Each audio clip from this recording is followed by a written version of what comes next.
Hi friends, it's Barry, and let's take a look at this geometry challenge together.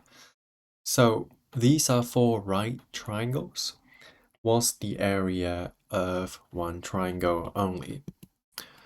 So four right triangles meaning the angle here are 90 degrees.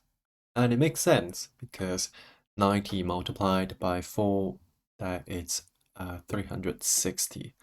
Which is the total sum of angle around one revolution. So there are two ways we can solve this problem, and I will show them to both of you. So here's how we do the first one. You can see I have drawn these diagrams. Okay. So if we only focus on one part of the shape of the figure, we have two right triangles here, and we call the base is x, okay? And we are given that this bit has length 1. Now, notice that this whole side is equivalent to the height of the triangle, so that is x plus 1, and then the base, we define it to be x. It's also given in a question that the hypotenuse of one of the triangles is 3. So we have all the side lengths. So now we can use the Pythagoras theorem, okay? Because we know the three sides and it is a right-angled triangle. So x squared plus x plus 1 squared equals 3 squared. Okay, so we can expand the brackets. We have x squared plus x squared plus 2x plus 1 equals 9. So let's tidy this up. So we have 2x squared plus 2x equals 8.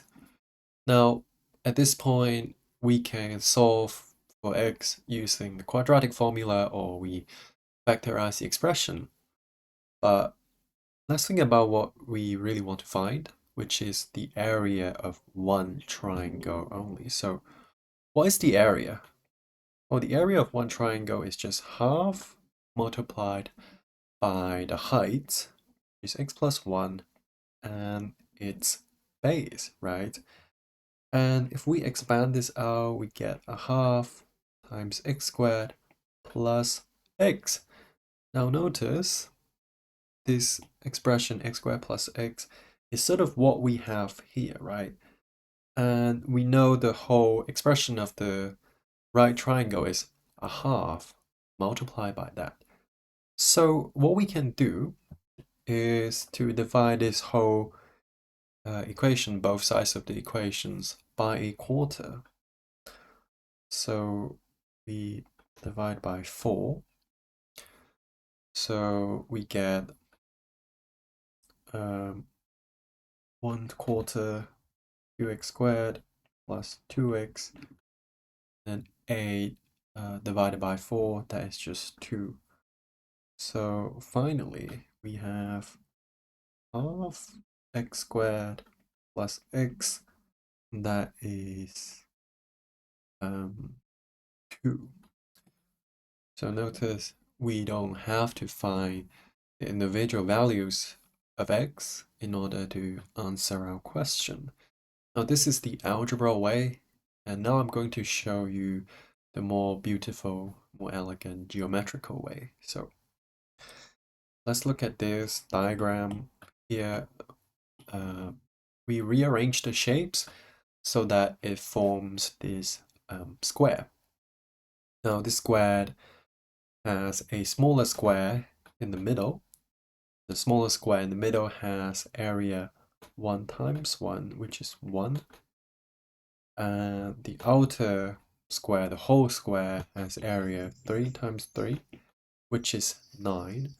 So the difference is just 9 minus 1, which is 8.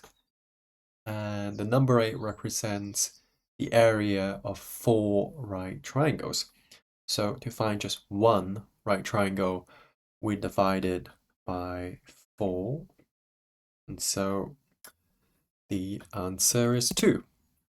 So I hope you enjoyed this one, and let me know in the comments what you think. And I'll see you in the next one.